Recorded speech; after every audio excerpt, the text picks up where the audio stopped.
Hello guys, it's your boy Yan. Welcome back to our new video and আজকে আমি একটি case build করতে চলেছি যেটা এন্ট্রি বাজেট হতে চলেছে 1 লাখ টাকা। সো যাদের বাজেট এই রেঞ্জের মধ্যে তাদের জন্য কিন্তু আজকে ভিডিও হতে চলেছে সুপার ইন্টারেস্টিং। সো পুরো ভিডিওটি না টেনে শেষ পর্যন্ত দেখার অনুরোধ রইল। And if you are new to my channel, make sure to hit the subscribe button and press that bell icon to never miss another update. এই ভিডিওটি দিয়ে কিন্তু আপনারা 4K gaming থেকে শুরু করে 4K gaming সব কিছু করতে পারেন। So let's get jump into the press video.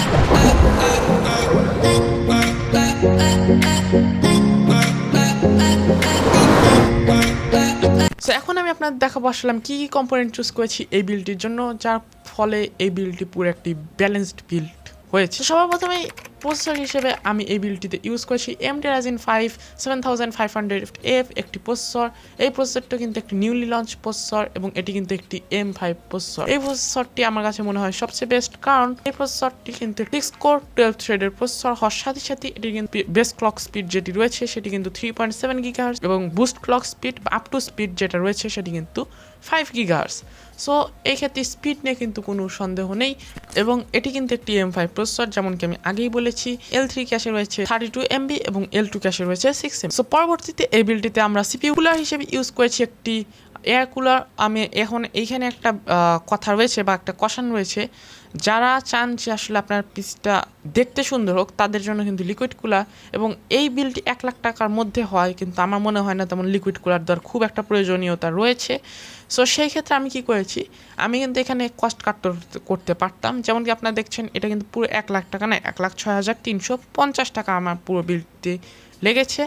কিন্তু এই টাকা কিন্তু আমার লাগতো না যদি না আমি 32 GB র্যামটা ইউজ করতাম। সো এই ক্ষেত্রে কিন্তু 32 GB র্যাম ইউজ করেছি এই বিলটিতে, যেন আপনার আফটার ইফেক্ট থেকে শুরু করে ভারী এডিটিং করতে গেলেও আপনার জন্য সমস্যা না হয়। তো সেই ক্ষেত্রে আমি CPU কুলার হিসেবে ইউজ করেছি Thermalright Assassin King 120AC white একটি ARGB কিন্তু CPU কুলার ইউজ করেছি আমি।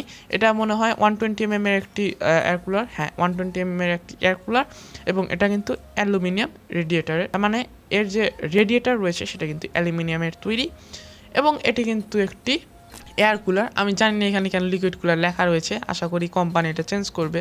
ও আরেকটা ভালো কথা, আপনারা যারা মনে করেন যে এক জায়গা থেকে আপনারা পিসি বিল্ড করবেন, সো সেই ক্ষেত্রে আপনার কিন্তু এটা একটা লস যাওয়ার চান্স রয়েছে। সো আমি আমার নিজের পার্সোনাল অপিনিয়ন, আমার মনে হয় আপনার প্রত্যেকটা জায়গা থেকে কিন্তু পার্টস কালেক্ট করা উচিত। যেমন একটা জায়গা থেকে আপনি গ্রাফিক্স কার্ড নিলেন আর একটা জায়গা থেকে আপনারা CPU নিলেন, তো সেক্ষেত্রে কিন্তু আপনার পিসির কস্টিং কম পড়তে পারে। এবং আমি সামনে আসলে একটা ভিডিও দেওয়ার চিন্তা ভাবনা করছি যে আসলে আমি কী করে আমার পিসিটা বিল্ড করলাম। সো আপনারা যারা সেই গল্পটি শুনতে চান বা সেই এক্সপিরিয়েন্স শুনতে চান বা কীভাবে আপনারাও নতুন একটি পিসি বিল্ড করতে পারেন, সো সেই ক্ষেত্রে যদি আপনারা ভিডিও চান অবশ্যই কমেন্ট করে জানিয়ে দেবেন। সো পরবর্তীতে এই বিল্ডটিতে আমরা মাদারবোর্ড হিসেবে ইউজ করেছি MSI Pro B650M একটি DDR5 AMD M5M ATX motherboard.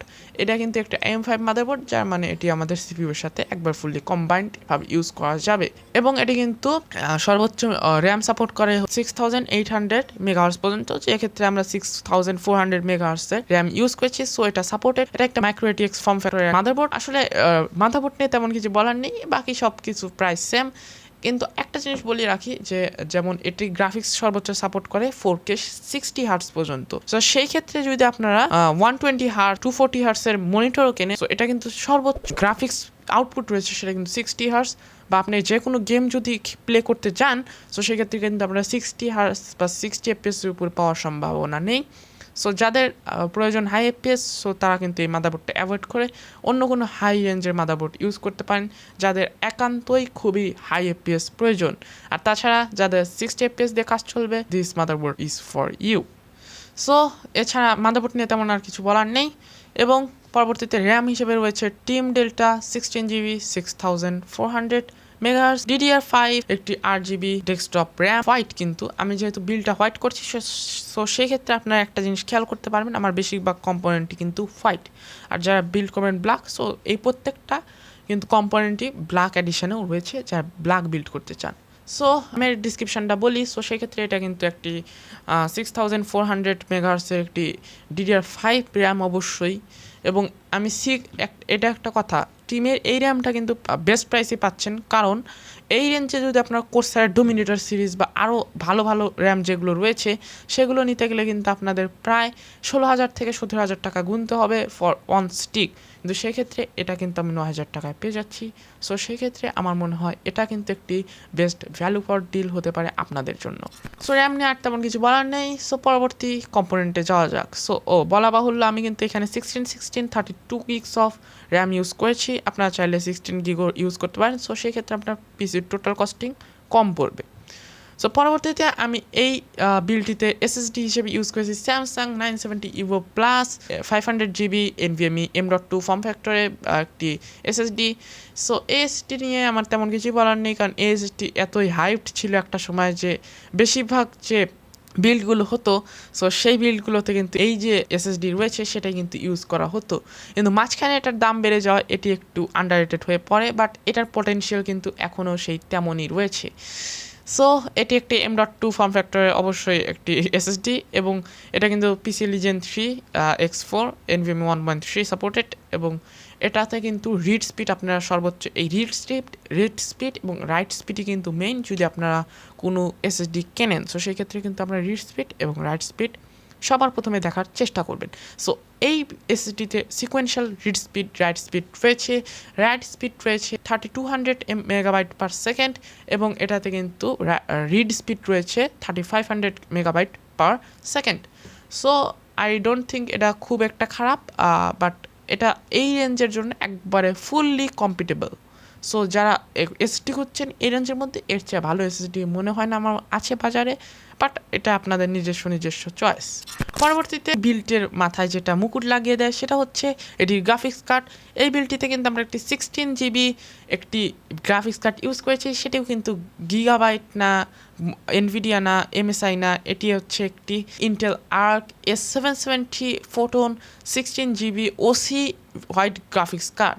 এখন আমি আপনাদের দুইটা জিনিস নিয়ে রিভিউ দিতে পারবো, যেহেতু আমি যে পিসিটা বর্তমানে ইউজ করছি সেটাতেও কিন্তু A750 রয়েছে, মানে এটারই হচ্ছে 8 GB ভেরিয়েন্ট যেটা রয়েছে সেটাই কিন্তু এটাতে অ্যাভেলেবেল রয়েছে আমার পিসিতে, এবং আমার এসএসডি যেটা রয়েছে সেটাও কিন্তু 970 ইভো প্লাস। সো সেই ক্ষেত্রে আমার এসএসডিটাও কিন্তু খুব ভালো পারফরমেন্স দিচ্ছে। আর যদি আমি গ্রাফিক্স কার্ড বলি সেই ক্ষেত্রে কোনো সন্দেহ হয়নি এই গ্রাফিক্স কার্ডটা আপনাদের বেস্ট হতে পারে যদি আপনাদের বাজেট এই রেঞ্জের মধ্যে থাকে। এবং অনেকেই বলতে পারেন যে রাইজেন এবং আমি ইন্টেল কেন মিক্স করেছি। সো যাদের আমি বলি, আমি যখন পিসি বিল্ড করি সো অনেকের ধারণা ছিল যে ইন্টেল এবং রাইজেন ভালো পারফরমেন্স করবে না, কারণ সেই সময় কিন্তু এই ইন্টেলের কার্ডগুলো কিন্তু নতুন এসেছিল। সো অনেকেই মনে করে রাইজেন ইন্টেল ভালো চলবে না, বাট আমি নিজে তখন রিস্ক নিয়ে বিল্ড করে দেখি যে এর মতো আমি অনেক বিল্ড দেখেছি, বাট এর মতো ভালো বিল্ড আমি অবভিয়াসলি দেখিনি। সো যাদের মনে এই ধারণা ছিল সো সেই ধারণাটা কিন্তু আমি আজকে শেষ করে দিলাম, কারণ এই ধারণাটা কিন্তু রাখা একবারেই ভুল হবে, কারণ ইন্টেল এবং রাইজেন কিন্তু খুব ভালো চলে। সো সেক্ষেত্রে এটা নিয়ে আমার তেমন কিছুই বলার নেই, বাট আমি যদি বলি এটা একটা 16 GB একটি জিপিইউ, এবং এটাতে কিন্তু 32টি এক্সি কোর বা রে ট্রেসিং কোর রয়েছে, এবং আর তেমন কিছু বলার নেই। এটি সর্বোচ্চ মনে হয় 4K পর্যন্ত supported, 4K graphics 8K graphics পর্যন্ত সাপোর্টেড এটা, এবং GDDR6 অবশ্যই, এ নিয়ে কোনো সন্দেহ নেই, এবং PCIe Gen 4x16 এটা কিন্তু মেমোরি ইন্টারফেসের তৈরি। সো আর কিছু গ্রাফিক্স কার্ড নিয়ে বলার নেই। এবং পরবর্তীতে পাওয়ার সাপ্লাই হিসেবে আমরা ইউজ করেছি কোর্সার CV650W 80+ ব্রোঞ্জ সার্টিফাইড একটি পাওয়ার সাপ্লাই। আমি একটা কথা বলবো এই পাওয়ার সাপ্লাই নিয়ে, আপনারা নিঃসন্দেহে নিয়ে নিন, কারণ এই পাওয়ার সাপ্লাইটি কিন্তু বর্তমানে আমিও ইউজ করছি, একবারই খুব কম নয়েজ দেয়, এবং আমার পাওয়ার সাপ্লাই নিয়ে পর্যন্ত কোনো ঝামেলা হয়নি। সো এই পাওয়ার সাপ্লাইয়ের আমি তেমন কোনো আর কি বলবো না, ডেসক্রিপশন বলবো না, এটা 120mm একটা ফ্যান রয়েছে, এই আর সাউন্ড তেমন করে না বললেই চলে। সো পরবর্তীতে কেসিং হিসেবে আমি এই বিল্ডটিতে চুজ করেছি ভ্যালোটো V900 micro ATX mini tower একটি গেমিং কেসিং। এই কেসিংটা দেখতে কিন্তু খুবই সুন্দর, এবং এই কেসিংটা দেখলে সবার মাথায় যে চিন্তাটাই সবার প্রথমে আসবে সেটা হচ্ছে আইসবার্গ V2। সো এটা কিন্তু V2-র সাথে অনেকটাই মিলে যায়, সো সেই জন্য অনেকে এটাকে কপি মনে করতে পারে, বাট এটা কিন্তু একটি ভালো কেসিং। সো যারা মনে করছিলেন যে V2 কিনবেন, সো আপনাদের বাজেট যদি 4,000-5,000 টাকা হয়, সো সেক্ষেত্রে তো আপনার V2 কিনতে পারবেন না। 4,000 টাকা যদি আপনার বাজেট হয়, সো সেই ক্ষেত্রে কিন্তু আপনারা V2 কিনতে পারবেন না। কিন্তু অবশ্যই V2 এটার চেয়ে ভালো হবে। আপনার যদি বাজেট এক্সপেন্ড করার কোনো সুযোগ থাকে, সো অবশ্যই হেড ফর V2। বাট তাছাড়া এই কেসিংটাতে কোনো কমতি নেই। এটাতে কিন্তু 5টা মনে হয় 7টা 120 মিলিমিটার ফ্যান রয়েছে, এবং এগুলো কিন্তু সবগুলো ARGB। সো আমার মনে হয় না এই কেসিংটিতে কোনো কমতি রয়েছে, এবং এটি বেস্ট ভ্যালু ফর মানি একটি কেসিং হতে পারে এই বাজেটে। সো আই হোপ পুরো ভিডিওটি আপনাদের ভালো লেগেছে। বিলটি আপনাদের কেমন লাগলো অবশ্যই নিচে থাকা কমেন্ট বক্সে কমেন্ট করে আপনাদের মতামত দিয়ে দেবেন। So if you are new my channel, make sure to hit the subscribe button and press the bell icon to never miss another update. Video শুরুতে বললাম, শেষে বললাম, আজকের কাজ শেষ। আজকের ভিডিও এই পর্যন্ত। Stay happy, stay cool, take care of your health.